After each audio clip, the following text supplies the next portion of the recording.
Welcome to 3R Sports. Tonight, 2R Sports. Our normal third R is in LA, Robbie. The huge Dodger fan is about to see some baseball. I know. Isn't he about to? They're on the brink, aren't they? If they lose tonight, they're done. Yeah, this could be Sad Raj tomorrow. Yeah. It really could be Sad Raj tomorrow. We'll have We'll, to we'll, we'll see we'll if have to be he generous. we'll see if he jumps on between innings for a little bit, or if we just have to catch him next week. Yeah, and we may get a guest from Hawaii. Brendan Chain said he may check in from Hawaii. You're here working yourself to the bone. I'm leading for the Smokies in the morning. How does it feel, Robbie, to be the only member of this cast that actually is working?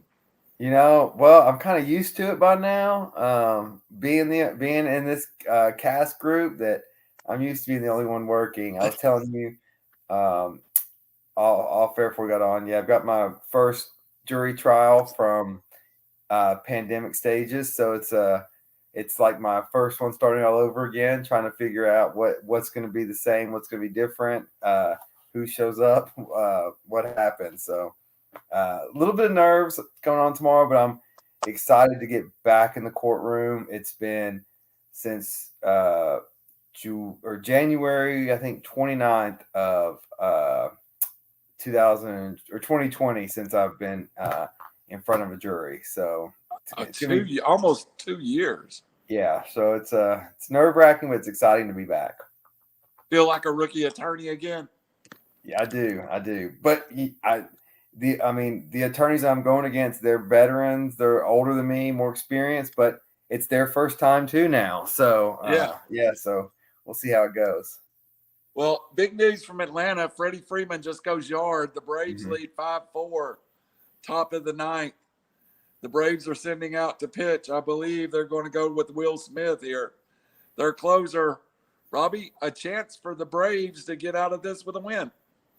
Yeah, and which looks doubtful for most of the game. That I started watching at about the sixth inning. I believe they were down 2-0. Just finished up work and started watching a little bit of that while I ate. It's been a back and forth game. Um, if Will Smith can close this here, send the Braves to NLCS, that would be a good start for Atlanta in the postseason, and see if we can get some tickets to head down there. Absolutely, it's a big sports weekend all around. But what we have to start with is a guy I truly am fond of. I truly thought brought a lot to football. He previously hosted several segments on ESPN. He was on Monday Night Football. I thought his NFL quarterback, like where you bring the senior quarterbacks in, the film room, was some of the best sports TV that I'd seen. Enters coaching again with the LA Raiders after many rumors that he owned land in Gatlinburg. But John Gruden has kind of stepped into it. And at this point, it has cost him his job. There's a lot of moving parts to this, but where was the first place your head landed?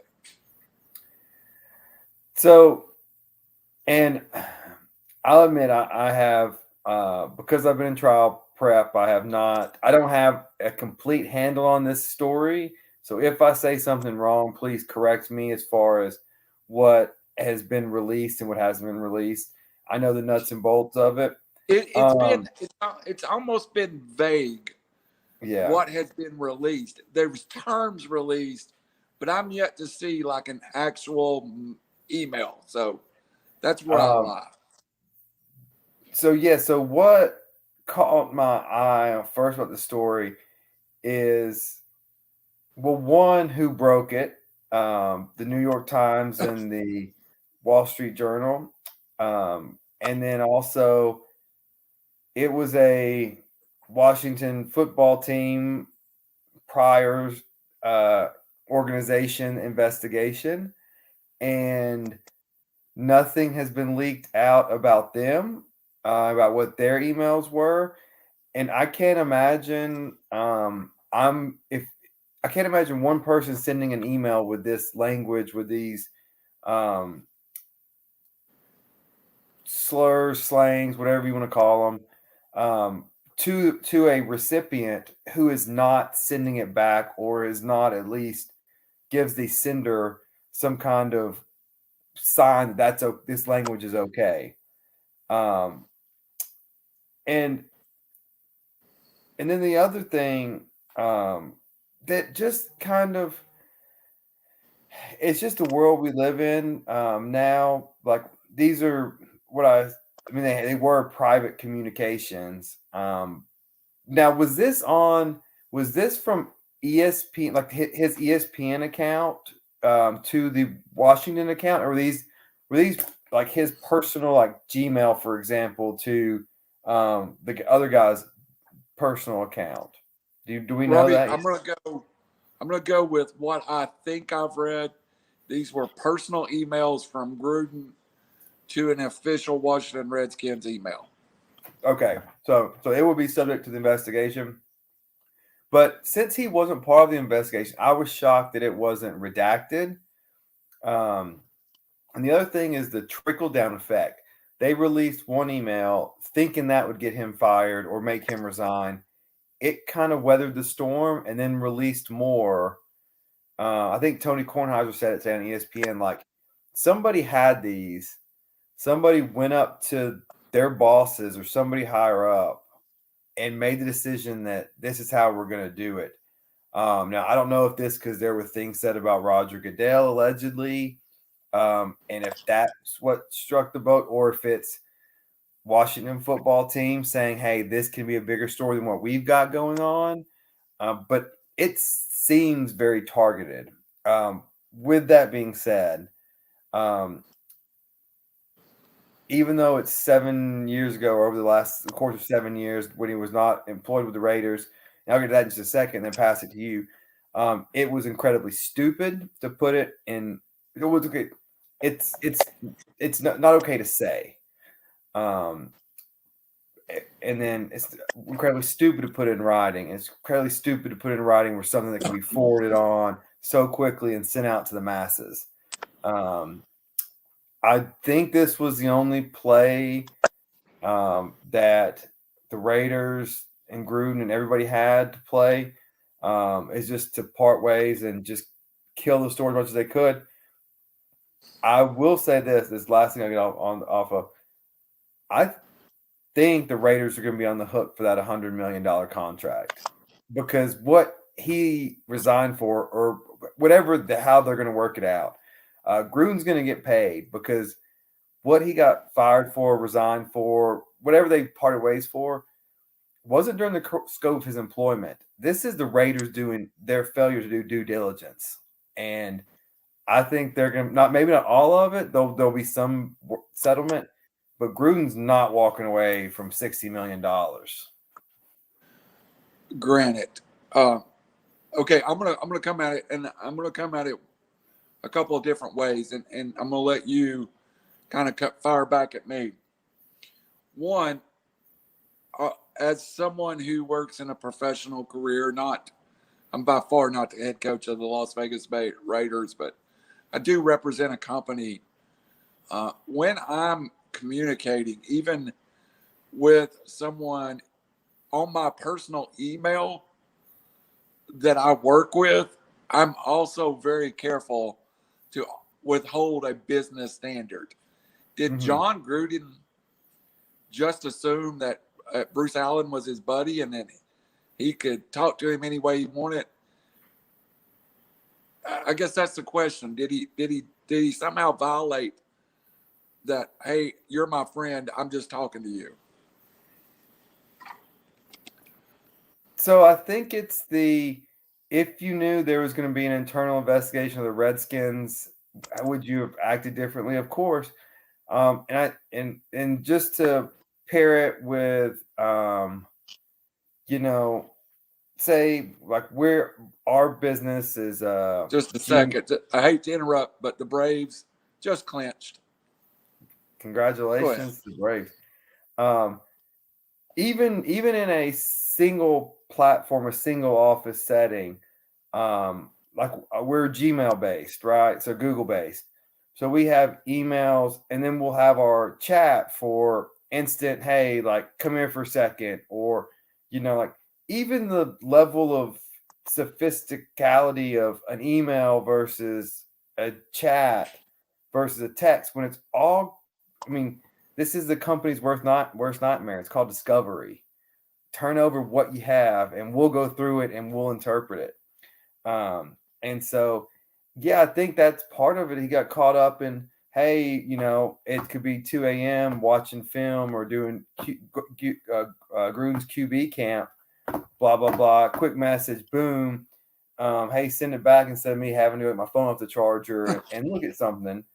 And I think and you have, and this is not making excuses because I don't think there are many excuses for some of the things. But these are, while ESPN is a very, very corporate world, growing up in a coaching environment and doing that is not corporate. That is not standards of operating procedure. It's the head coach and, if it's owner. But, yeah, I mean, they're given like, hey, if you're a good football coach, and John Gruden is a good football coach, you're given latitude that most people aren't. And then it is how can you press on and it's a slippery slope, but yeah, I mean, I don't know anything about him as far as outside of, what we see on ESPN. Like, I don't know how strict they were, I don't think he was a badge in and out kind of guy at Bristol. He worked the Monday Night Football circuit, so probably just got to do what he wanted. So we'll both agree that society over the last 10 years had changed greatly. And what may be accepted, first of all, we're by no means is what he said acceptable communication. Mm-hmm. I don't think it's acceptable. I haven't read it. I know where it targets, and there's some things that you just don't target. Yeah. But for the folks offended by this, as someone who spent a ton of time in football locker rooms, high school, college, and even in the NFL, I've been privileged enough to be in that environment. You will hear things worse than this. You will hear things that would make you go, wow, that's really bad. But there's also some freedom in that locker room.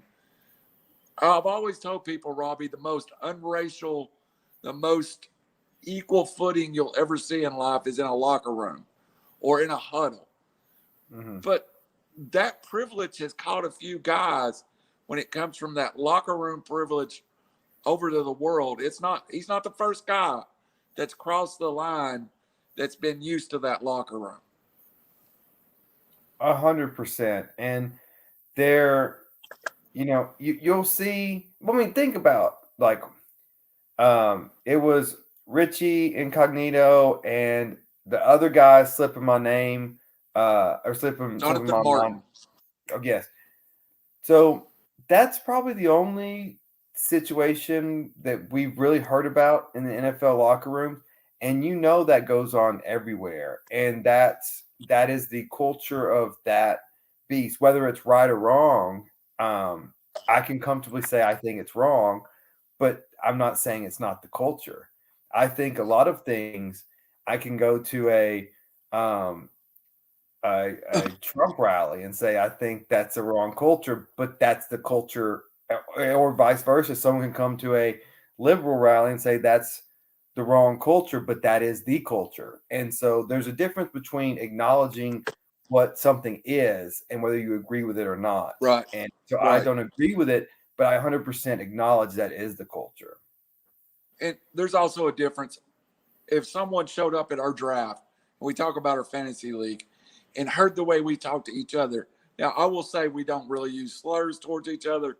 There's some rough stuff going on. Oh, that conversation would offend some people. Every single draft pick is followed by 11 people calling the person who just drafted an effing idiot or an effing moron. And so, yes, you may not like it, and we don't use that language every day, but yeah, that's, we don't use slurs or anything like that. But if you think, an idiot or a moron or, whatever it is offensive, well, then yes, you would be very offended. Last point. You and I are kind of in a similar situation that we have a professional relationship and we have a friendship. I think I think this is where John Gruden failed, is to separate the professional relationship and the friendship. And he let it cross into a line. I'm not going to send memes to your work email or to Roger's work email that is inappropriate. And I think that's what he's guilty of. Yeah. Especially, I think if, and again, I don't condone it, but I think if he sent his personal email to that guy's personal email, then this isn't, I mean, it's an issue. It's an issue internally for what he may or may not believe in. I don't know. Like I said, I don't know the guy. But as far as professionally, I don't think any of this comes out. And he may take the Raiders to a Super Bowl, and you just never know how things are written. Well, as much as this is the headline, we've got a short agenda tonight. Without Raj, without Shane, we're trying to be on topic. So let's move ahead to the next thing we're going to talk about. And I'm going to stay on agenda tonight because sometimes I jump around, but I think we actually have a good flow. Let's talk about the Alabama Crimson Tide.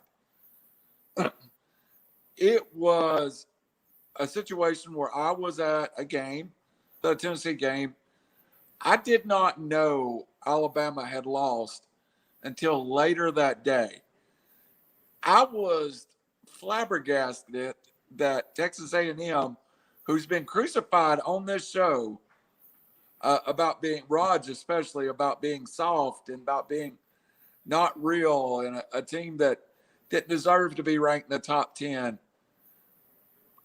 they pretty well hung with Bama. I don't think this was a give me. What is your impressions of the game?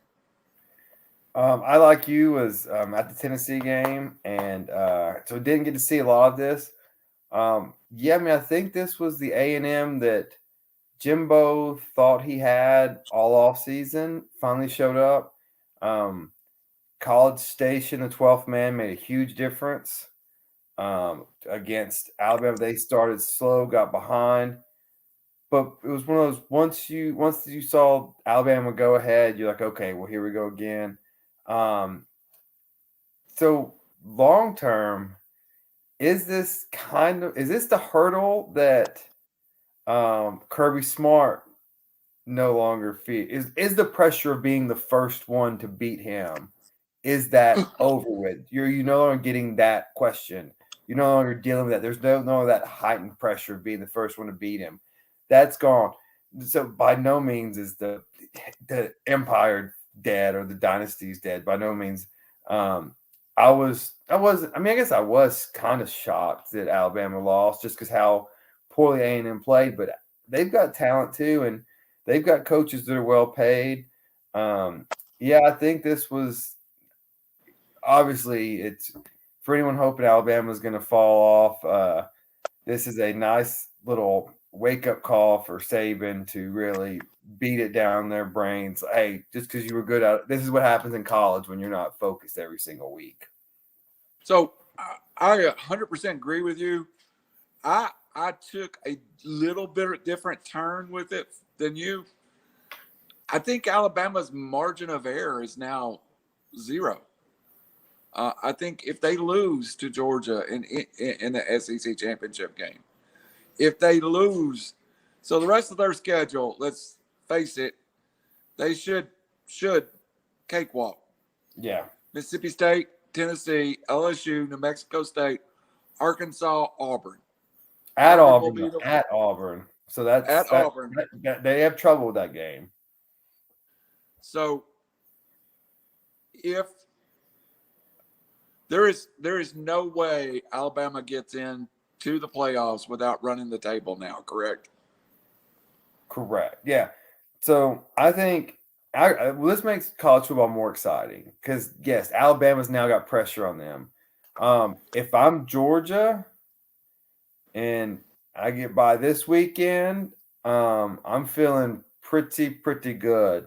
Now the question is, like, Oklahoma's got a quarterback controversy now. I don't trust them.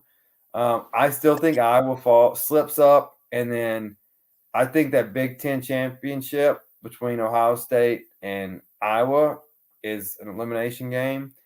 So the question becomes, if you're Georgia, what's your strategy? I mean, this was intriguing to me. If I'm Georgia and I go into the SEC undefeated, I'm in win or lose. Agreed. And so, do you go at Alabama full speed, and then do you get slotted 1-4, like what or 2-3, and play again the next, like? So that's where it gets intriguing, and to me, like, you never want to lose a game, but hey, if you're going to take a loss strategically, that's where you would do it. But I hope Cincinnati runs the table now. I want them in it. So let me throw this at you. My heart now, I'm rooting for something in the playoffs. I want a playoffs without Alabama, without Clemson, without Ohio State, and without Oklahoma. Would you, as a fan, then be more excited about the playoffs? So in your scenario, that's going to put Georgia, Iowa, Cincinnati, and who else would be in? Let's go ahead and say that I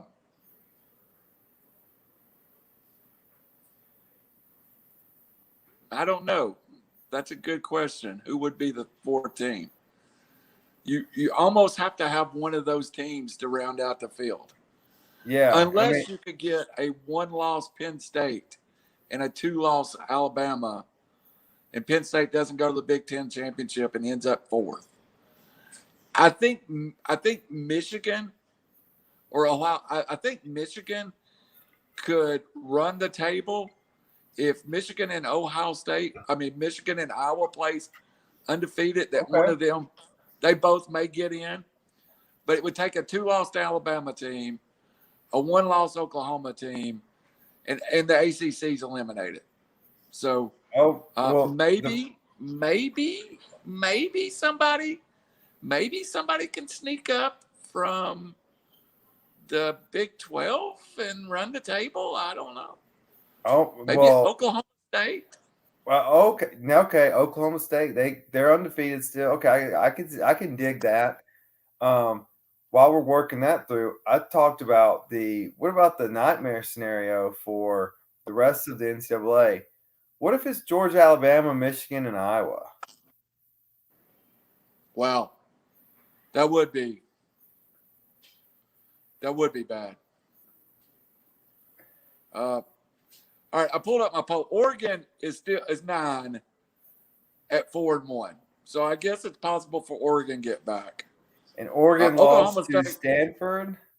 That's a bad loss. What was funny is, like, Texas A&M technically should be a bad loss. They're an unranked team, but because they were thought of so highly, and because Alabama's thought of so highly, they drop ahead of Ohio State. Ohio State lost to the number 9 team. So it's going to be interesting what the playoff committee does with all this. So the one-loss teams that are grouped atop the top 5 is number 5 Alabama, number 6 Ohio State, and number 7 Penn State.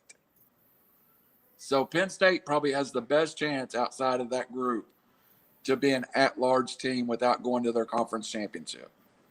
Or by going, they just lost to Iowa. They can beat Penn State. I mean, they can beat Ohio State. They can beat Michigan, get their revenge against Iowa, and then you may have a Penn State Iowa group going. The Big Ten's in a good position to get 2. So is Kirby's, first off, do you think right now today, we're talking about Alabama only, Alabama in or out at the end of the year? In. Okay. I think Alabama runs the table, beats Georgia. Alabama ends up. Unfortunately, I think that scenario probably puts one of them 3 and one of them 4, which unfortunately they're the two best team in the country, but they wouldn't have to play. And whoever 1 and 2 is would probably suffer. I've said it. This outcome of a raucous crowd, an away game, a freshman quarterback, it doesn't change my perspective of who's got the two best rosters. If the seeding works out, I think we get Georgia, Alabama twice. And I think this is the year Kirby wins. It's due. Georgia's due. You almost feel like about Georgia the way you did when Tennessee finally won one in 98. They'd been on the verge for about a decade and finally got it done. All right, next subject, college football.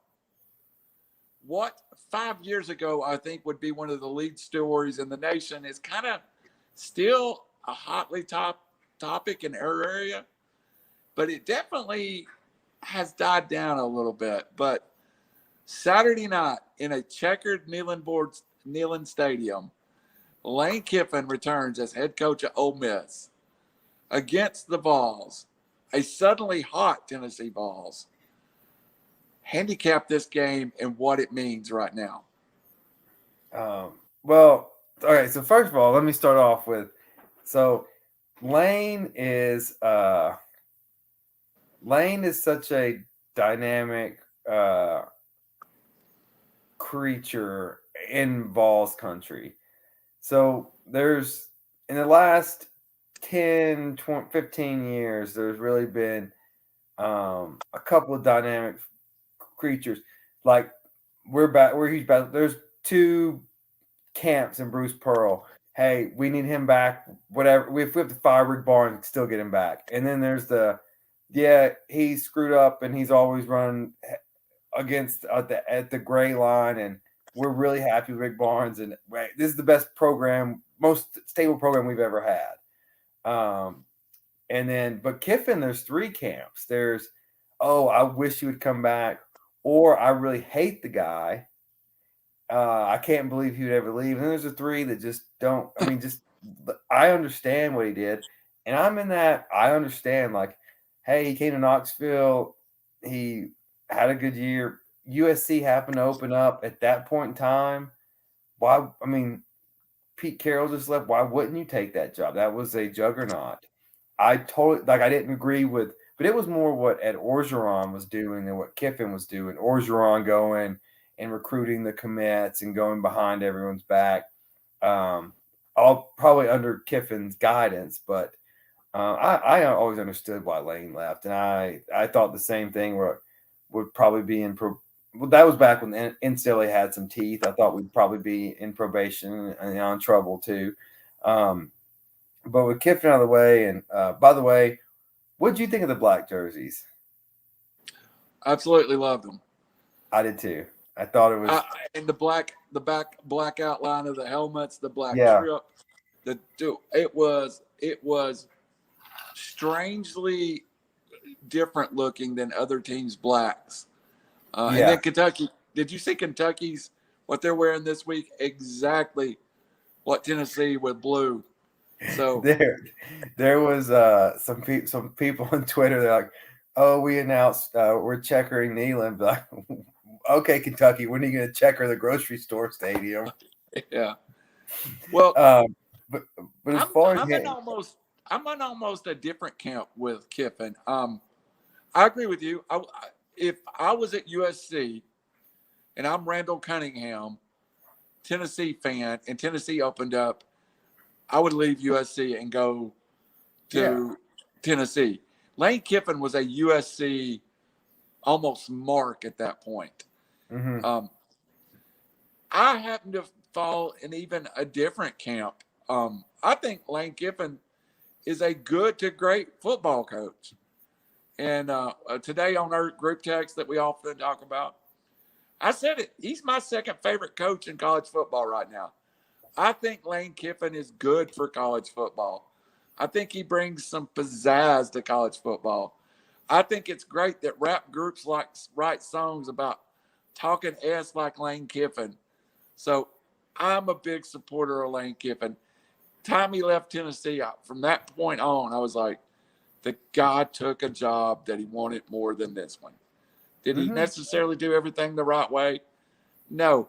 But, if I've resigned it, my job, I don't necessarily do everything the right way either. So I'm with him. As far as handicapping this game, I agree. I think Lane's one of the sharpest offensive minds in college football.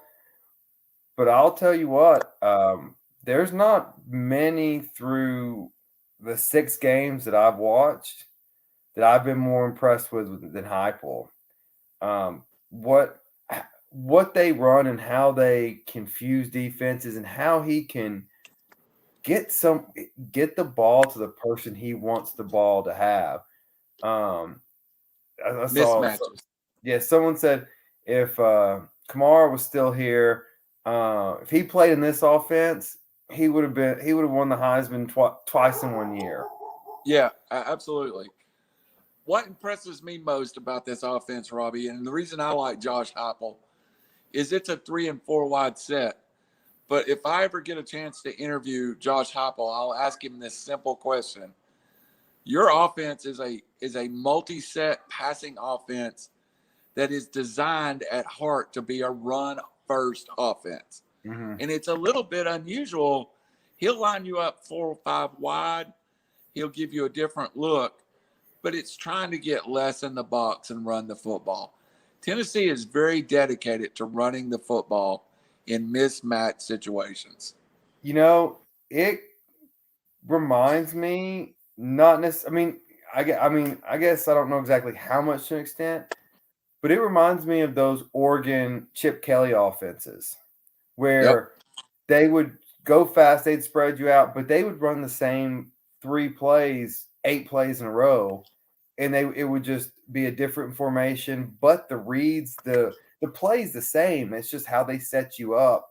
And if you do this on this matchup, we'll move our chess piece, if you will, get you off balance, and then just cut it the other way. My bet your nuts comes from this game, so I won't offer a pick. But the number, and I will have an over-under bet here in a minute for everybody on Bet Your Nuts. 82 points.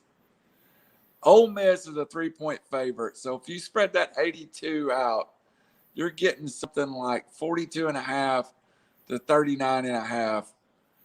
It may be one of the most exciting games you've ever seen.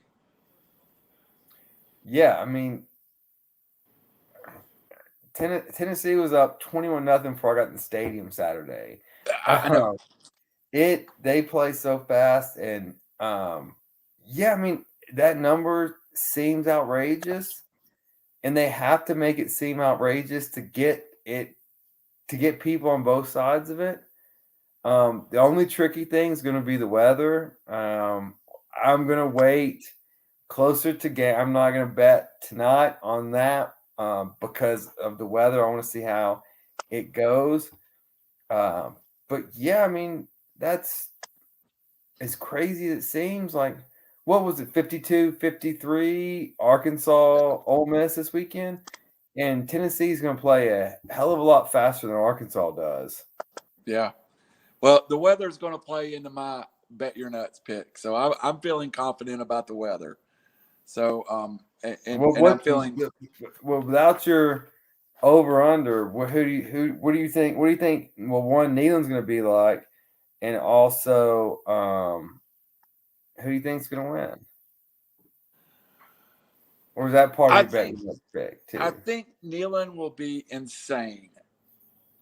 I so don't want this to be a homer pick because I don't think I'm picking with my heart.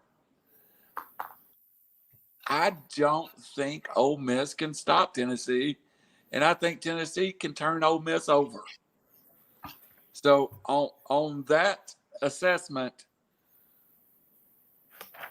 if I'm gambling, I'm taking Tennessee in the 3 points easily. But I like Tennessee to outright win, money line win.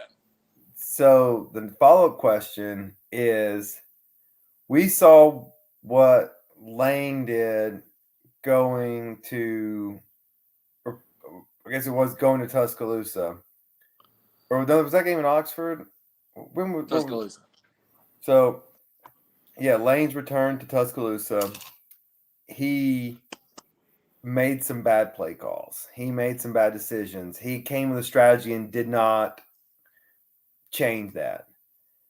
Does coming back to Neyland have that same It wouldn't be mental Tennessee thing? football if he doesn't call the perfect game against us. Yeah, It's gonna be both teams at their finest. yeah, I think so too.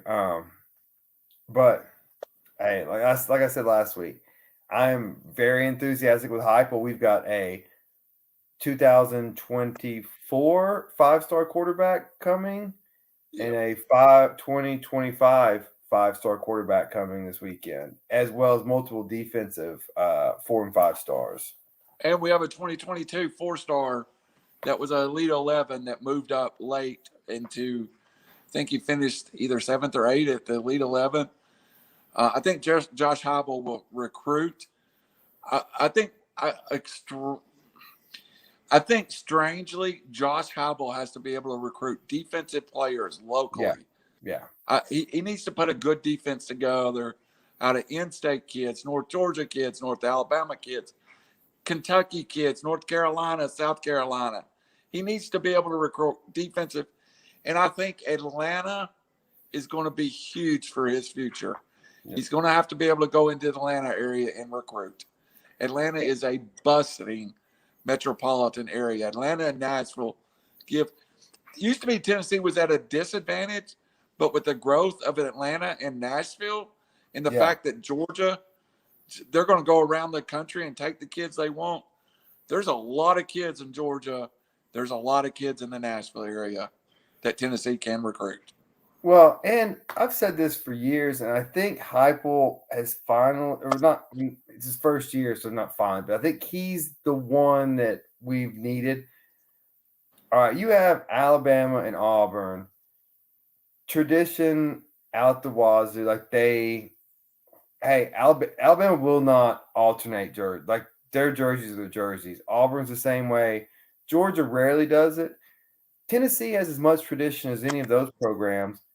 But there's no reason why we can't be the blend of tons of tradition and the hip school and mix it together. And hey, let's throw some. Hey, you guys y'all play well. Hey, game 6, you pick the uniforms. You pick this. You do like blend, mix it in with every tradition you want, and also be the young school.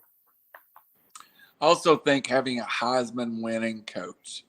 That's a guy that's done it at the highest level. So I think my bet you're nuts is going to have a weather forecast in it, though. Quickly, I want to run over to Major League Baseball where we just saw the Braves clinch, which I find a team that lost arguably one of the best 2 or 3 players in the MLB just is now made it to the National League Championship Series. The Dodgers fighting for their life, down 2-1, lead 1-0 over the Giants. And the Astros eliminated the White Sox earlier today.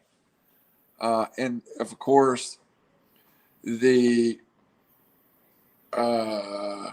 Red Sox won the other side yesterday. So the series is set up in the American League. It is the White Sox. It's the Astros versus the Red Sox.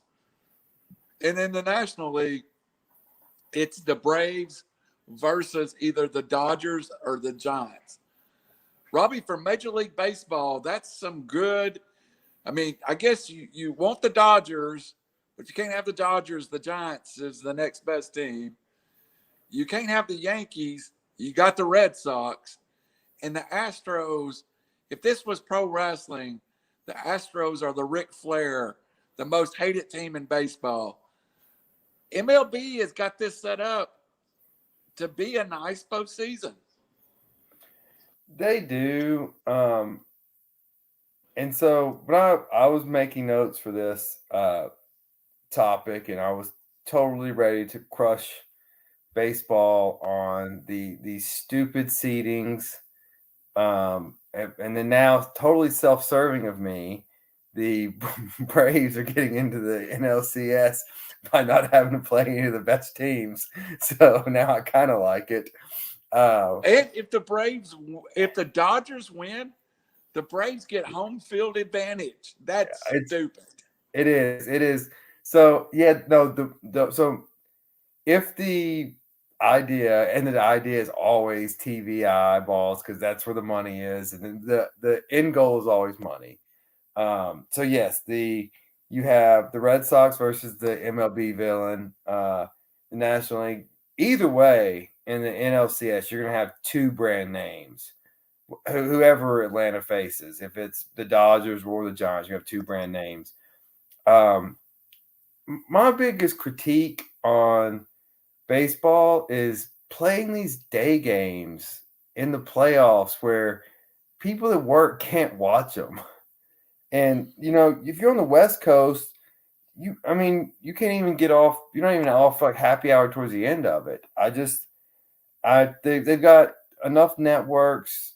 I've also been critical of saying don't play it on nights when there's football. There's only so many nights there's not football now, but I think there's a better NBA does a much better job of it.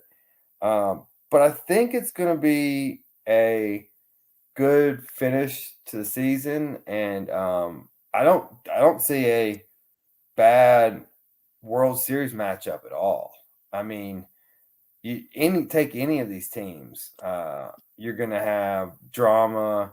If it's Red Sox versus Giants or Dodgers, what tradition? Braves have a great tradition, huge following. Everyone our age grew up either Cubs or if you're not from a baseball market, you either grew up a Cubs or Braves fans. There's only two that are on TV.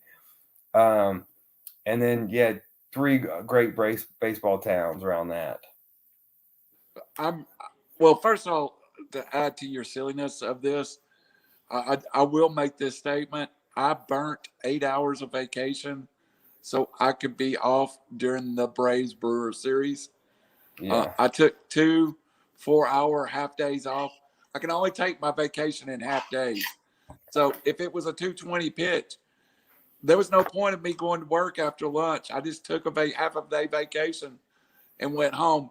It was funny. At one point, I have an 11-year-old daughter, which we have talked about on here. She comes in from school and her dad's sitting on the couch in a Braves jersey and a Braves hat, watching baseball in the middle of the day. And she looks at me and she goes, "Aren't you supposed to be at work?" And I'm like, "Yeah, I am. Thanks, babe." But I think that's crazy. But I am excited. First, I do think the Braves has a legitimate shot here, and I think the Braves are a really good story. The fact that they lose Acuna, lose Fried, and Marcell Ozuna is suspended still for the assault charges, which he's in. What's it called? Where they? He's not. He's in. You're the attorney. Pre-trial diversion, I believe. Yeah, diversion, but he's not playing. So a quarter of that team is gone. 2/3 of the outfield. Their best pitcher last year was Mike Soroka, is gone, and they went out and they traded for a bunch of people. A lot of folks have never heard of, but good baseball players, and have been on fire since then. I love the Red Sox Astros series because I think the Red Sox are hated too, and I think it's just like I'm a guy that really enjoys the Red Sox. I like their tradition, but I really think we're set up for a great postseason. I would love to see Dusty Baker get a ring for the Astros. I'd love to see that. So if in as much as yes, they cheated and they don't deserve it, I think he deserves it. So obviously I'm hoping the Braves get there. I think my second rooting interest will be the Astros, which is so unpopular. But hopefully the Braves can do it, and hopefully, at least yeah, you said you've already taken vacation. Again, I'm the only one that works here. But hopefully, if the Braves, well, they've already advanced, but as they get deeper into the playoffs, they'll have a weekend game that I can sneak down to. Yeah, they're going to run me out of vacation time if they keep winning. All right, Robbie, last subject we'll jump over to, and then we'll do our better nuts and close. NFL Week 5. Besides the fact my fantasy team is 1-4, and I'm going to come back and I'm going to win the league, and I'm going to keep living that lie. Hey, speaking of, why'd you reject my trade proposal? I'm not giving up Dalvin Cook at this point. Thank you. Injured or not, he is my team. We are Team Dalvin Cook. But let me tell you, while I'm 1-4, almost as shocking as me being 1-4, the Kansas City Chiefs are 2-3, and to be honest, have been manhandled a couple of times. Are we seeing the end of the Chiefs?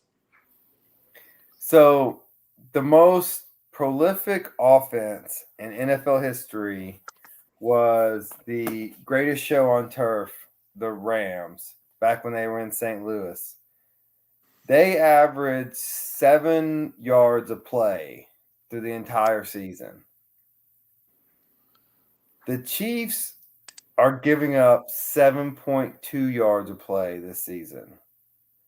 So their defense is the worst, or on pace to be the worst in the history of football.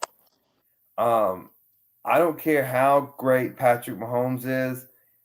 This isn't the Golden State philosophy where, because you can only score 7, they can score 7. It's not the NBA where, hey, our touchdowns are worth more than your touchdowns.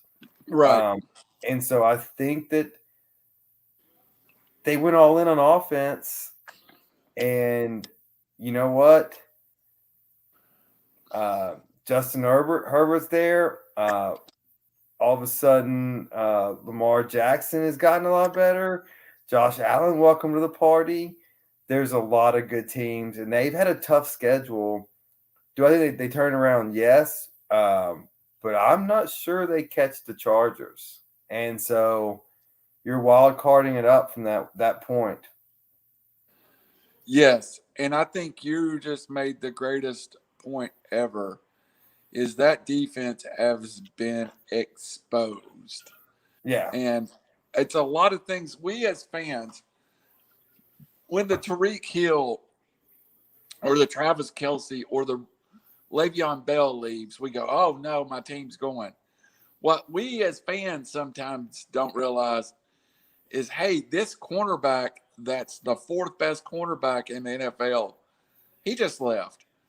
The 300-pound run stopper up front that was on a $1.5 million contract, he just left for $5 million from the Chargers. Mm-hmm. Or so as a fan, sometimes we think, yeah, everything's great. We've got the whole game.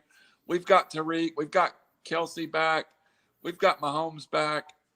But your left tackle's gone. Your free safety's gone. One of your linebackers are gone. 2 of your defensive linemen are gone. Eventually, year after, success in the NFL leads to your team's demise almost. Well, so and compare the Chiefs to Seattle. Seattle won 1, should have won 2. Then Wilson got his contract. While Wilson's a stud, he's owed all that money. He's that talented. He signed for like 280, something like that. Yep. Kansas City won 1. They weren't close in the second one. They signed Mahomes for $500 million. And the point you just made roundabout is they won Super Bowls with quarterbacks on rookie contracts. Yep. So you get rookie like Kyler Murray, Lamar Jackson, Josh Allen. Those are the people that are going to win. So Seattle should have had 2 of Russell Wilson. We'll see what Arizona does. We'll see what Buffalo does. We'll see what Baltimore does. But yeah, with the structure and with the market that Mahomes just set, while there's no second Mahomes, Aaron Rodgers. But there's nobody that young that's that great. Even though Lamar Right. Jackson is looking fantastic at the moment. Once you have to pay them, you have to be perfect as a general manager locating around them. Your drafts have to be perfect. So let's talk about a team locally. I think there's two examples of this locally. The Falcons had about a 4-year run where they made 2 NFC championship games, a Super Bowl, which arguably they should have won and fell apart. Mm-hmm. At the end of that Super Bowl year, they paid Matt Ryan, Devontae Freeman, Julio Jones, and basically since they did that, they had one more year, and the team has been in rebuild. I think the Rams traded for Matthew Stafford, knowing their window is going to close. They've probably got a 2-year window now. It's going to close at some point. We've said it on here. The Titans are in danger of losing their window with Derrick Henry. Of course, he's a freak of nature, but no one can take that punishment until he's 35. Right. So, what will the rebuild of the Chiefs look like? Is it a 3-year rebuild, 2-year? Is it getting rid of the Travis Kelce's and the Tyreek Hill and finding replacements in the draft? I see it as a 2 or 3 year rebuild once they say, okay, it's done. Well, and I don't know. Yeah, who's so you have to. So nobody's going to absorb that Kelce salary or that Tyreek Hill salary unless they're a contender. And then do you trade, say, Kelce for 2 first rounders, but they're the back of the first round? That doesn't make sense. And so maybe you have to get someone with a protected pick to shuffle around. The Falcons sent Julio Jones to the Titans for a probably late second rounder. Yeah. So you're like the Chiefs, I don't know if you give up yet, but they played offense. They played offense. They played deep. Now, the question becomes, are they right or are they wrong? Because what I think the media rights are up either next year in 2023, 2022. 23, 2 years 23. So if Amazon, Google, Apple, the salary cap could go way up and everything looks like a discount. So we got, I think the Chiefs gambled on that, saying, hey, we think Amazon's getting in this, and if ESPN will pay $100 million for Monday Night Football, we think Amazon will pay $500 million or $250 or whatever it is. If you're an NFL fan, you might as well go ahead and get Amazon Prime Video because it's coming.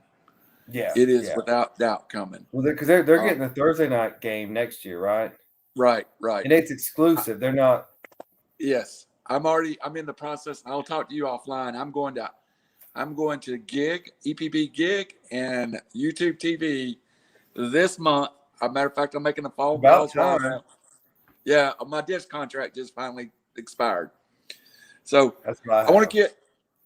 We got about 5 minutes, and then I just want to get your quick rundown on a couple of games, and you tell me, is this noise or is this just The Rams, to me, looked impressive on Thursday night.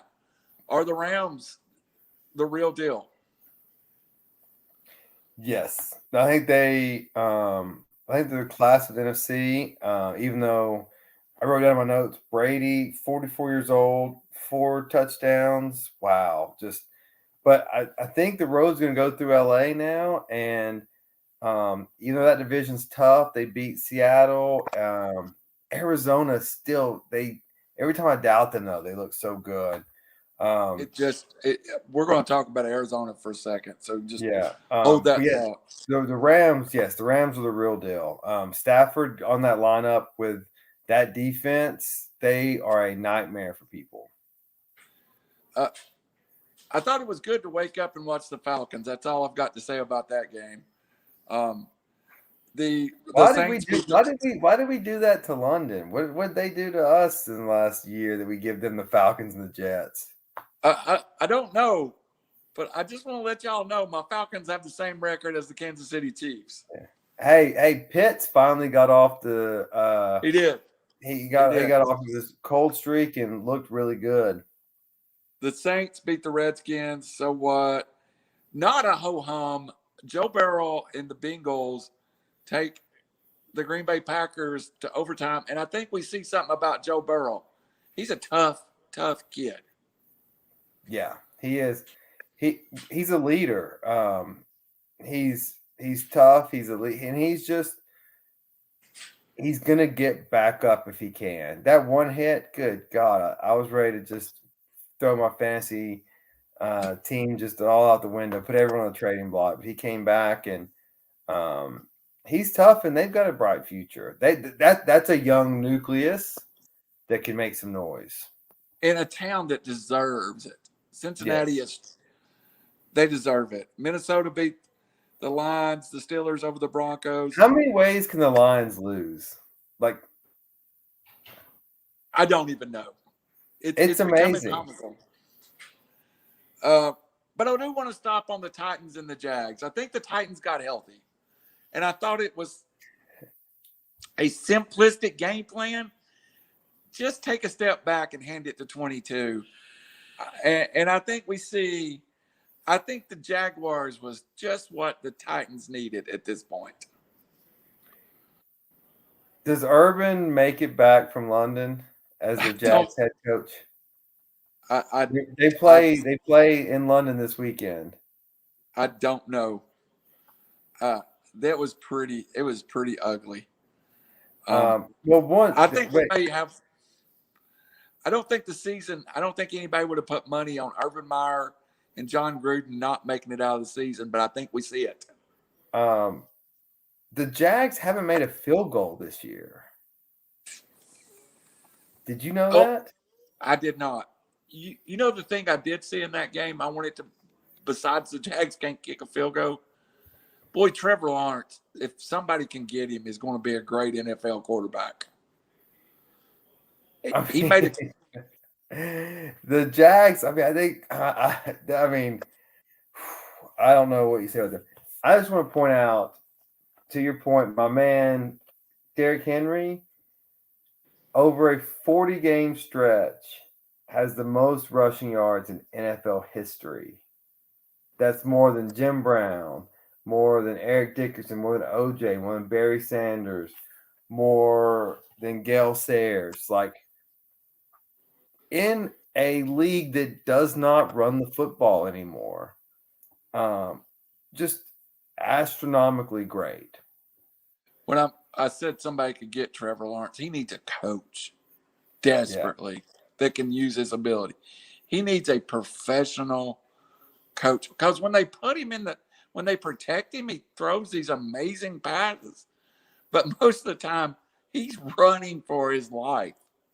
Well, I like Urban, and I'm on record. He's the second greatest college coach in history, in my opinion.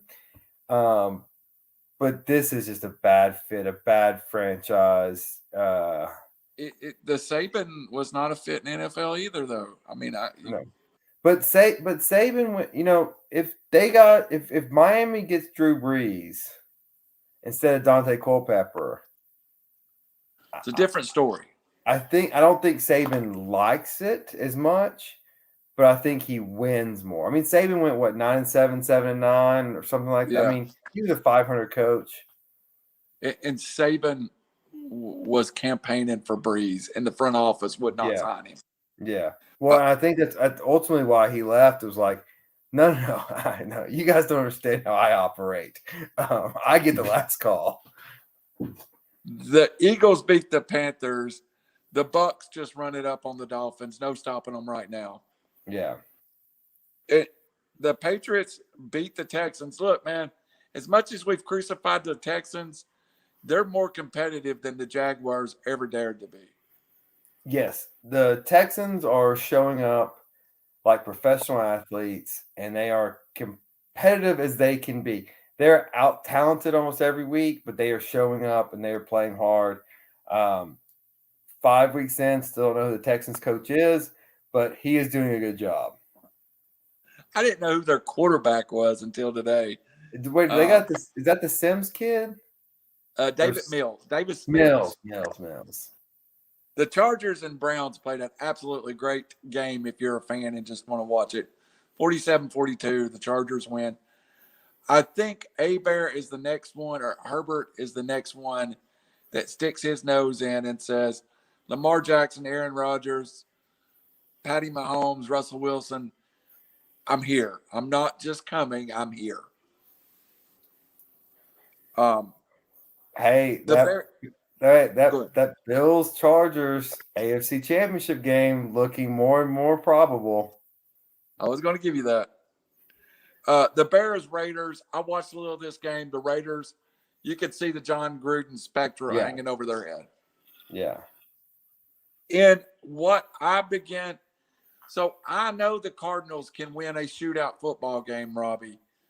But what I didn't think the Cardinals could do is play the 49ers in a 49ers type game and beat them 17-10. I'm beginning to become a believer in the Arizona Cardinals. I am too. I keep waiting for them to fall back and lose a game and maybe like, yeah, that's what I thought. But man, Kyler Murray can deal, and he is just he's got a really unique skill, which actually I saw Lamar Jackson start to pick it up last night. Kyler Murray is fantastic at moving in the pocket, but moving in a way where the defensive linemen have to shift backwards to stop the running lanes. It's not just at the quarterback. If he moves up, you got to jump back and give away some of your pressure. And so you're holding people at bay, and it's as great as NFL cornerbacks are, they can only cover for so long. And if you can hold that ball, whether with your feet, your eyes, eventually people are going to get open. Kyler does it every week, and Lamar Jackson, good Lord, he was fantastic last night. Can you imagine taking off running as fast as you can run, then having to stop, jump back, and chase that athlete in Lamar Jackson or Kyler Murray? No, I mean,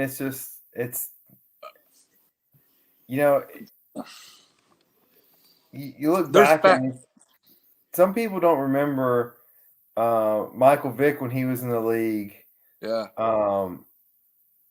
But these guys are more polished passers coming out of college, and Kyler Murray is a much better passer than Michael Vick at any point in his career. And Lamar Jackson's beginning to show that he is too. Yes, absolutely. The Cowboys beat the Giants. The Bills, 38-20 over the Chiefs. I think you're one half of your pick. I think the Bills are the favorite in the AFC now. Yeah, I'm hoping to do the double, go to the Vols game Saturday, Titans game Monday night. I'm interested to see Josh Allen in person, and the Bills Mafia is going to show up in Nashville. It's going to be obnoxious. They always do. They look like the best team I have seen thus far. They don't have the best record. Who they slip up in? Oh, they lost to Pittsburgh week 1, which was the anomaly. Somehow. But since then, they've looked. Their defense is great. You just dominate KC like that. That's hard in Arrowhead. That's extremely hard to do. That was the best win of the weekend, in my opinion. It was a good one. Maybe the best game of the weekend, though, was down huge to the Colts, who played a great 3 quarters. Lamar Jackson says, come on, boys. And in the fourth quarter and overtime, they outscore the Colts 20-3. And really, at one point, the Colts looked helpless against Lamar Jackson. in the fourth quarter and overtime, the Colts had no chance of stopping the Ravens. None. And that was almost like the what we talked about earlier, the run the same play over and over again. Like, hey, Madden. Yeah, double the tight end maybe. But I guess it's so hard to double against him because you have to have a spy on him. And that's where it gets to be the numbers game, which makes them, if he's throwing the ball and the receivers are getting open, you don't have enough people on defense to stop them. You're correct.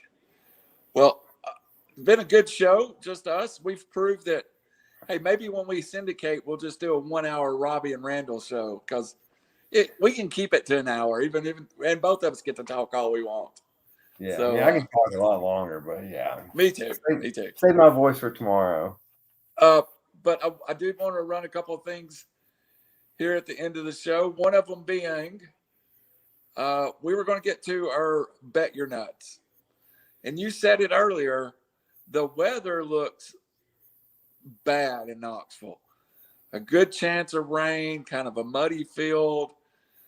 I'm really thinking this could play an effect in the game. And Robbie, when I was talking about Tennessee winning the football game, I think that rain affects the passing game of Ole Miss more, and the run game of Tennessee kind of dominates that game. Ole Miss has already proved against Alabama they have no answer to an effective running game. So I think the rain helps Tennessee.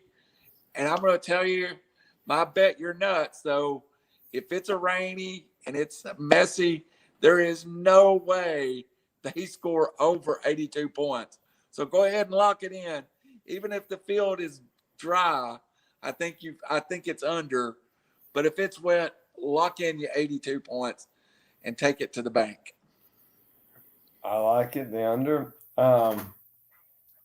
I'm sticking to the same game, but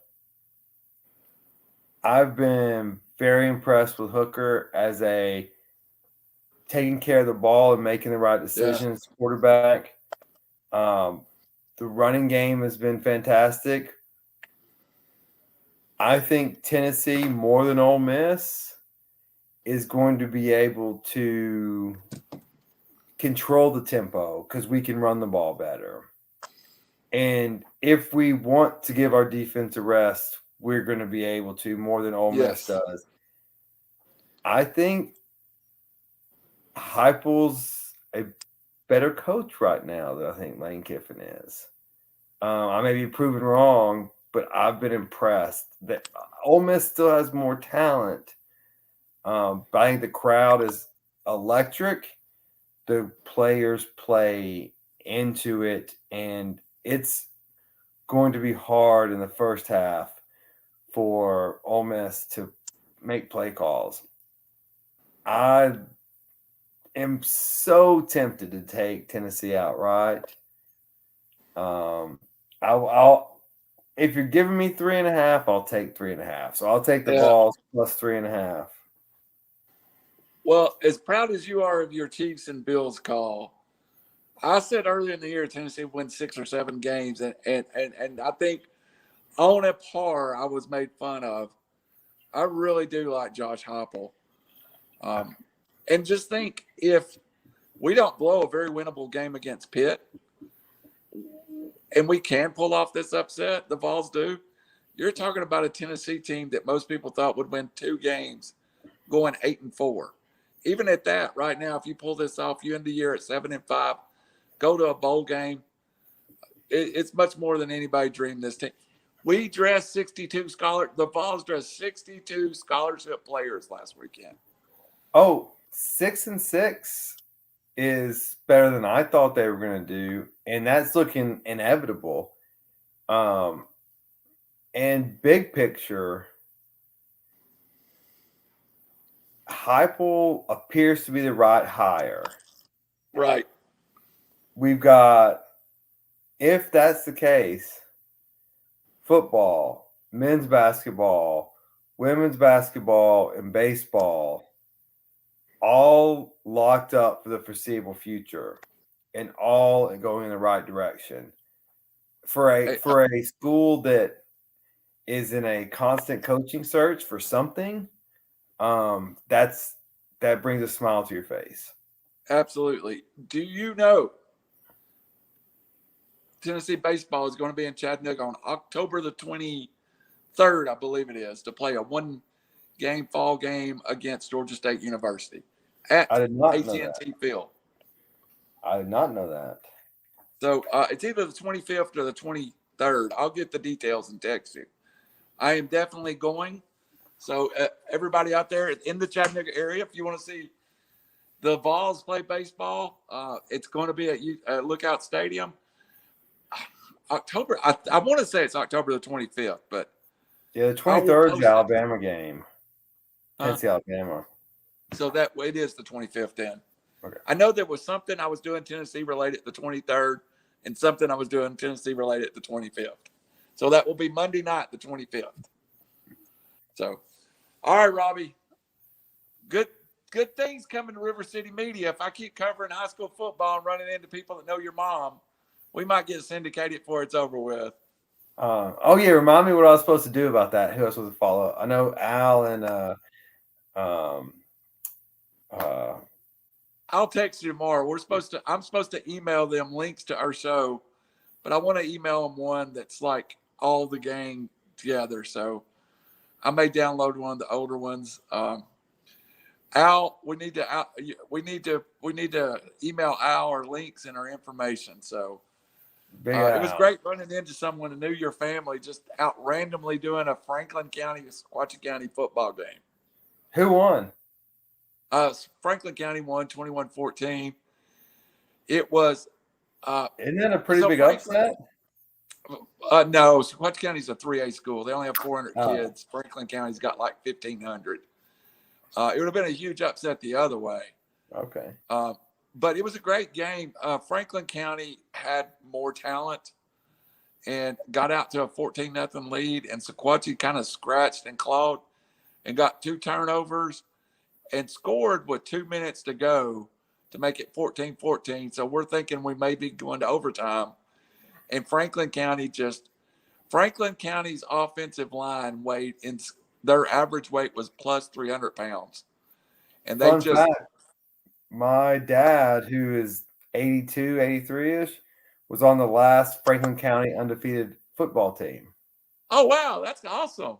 Yeah. Well, they still got some talent at Franklin County. It was more than we can handle. They scored with 21 seconds to go, make it 21-14. So this Friday night, I'm coming back off of my vacation to call Giles County, who is a top 3 team.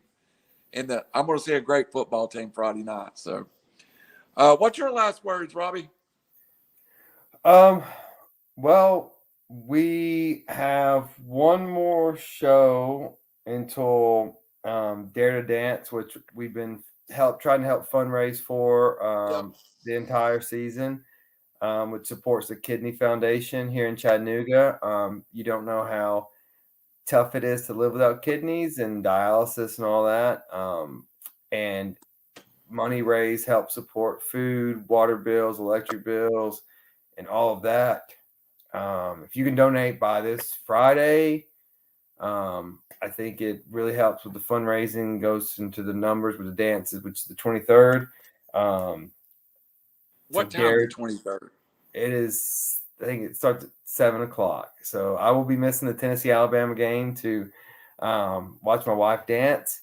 I just had a 11-year-old who loves dance walk in here and ask me if we could go to both. So, but I think I guess it's Dare to Dance Chattanooga. We'll get you there. If you can vote for or donate to Team Ryan and Team Allison, that would be great. But any donation helps. Really helps support this charity. It's a great part. We're a business partner.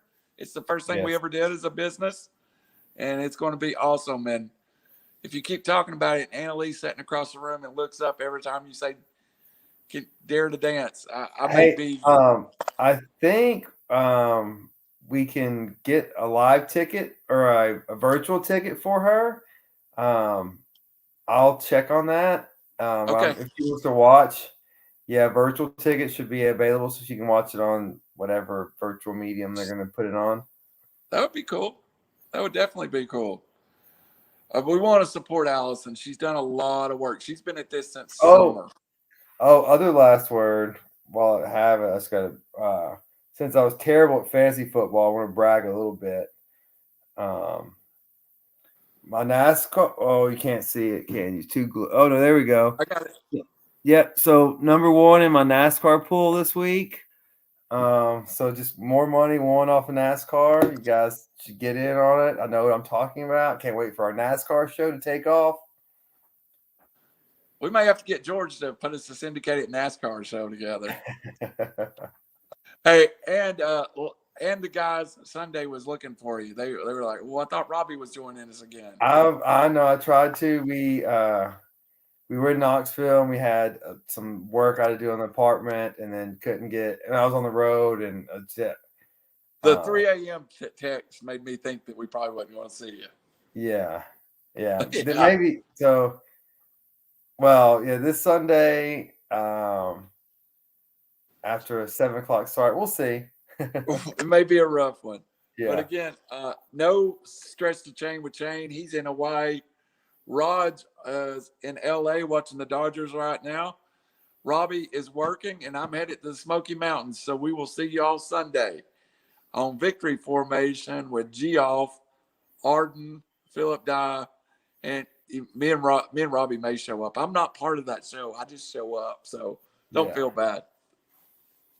All right. Thanks for watching. Good night. God bless.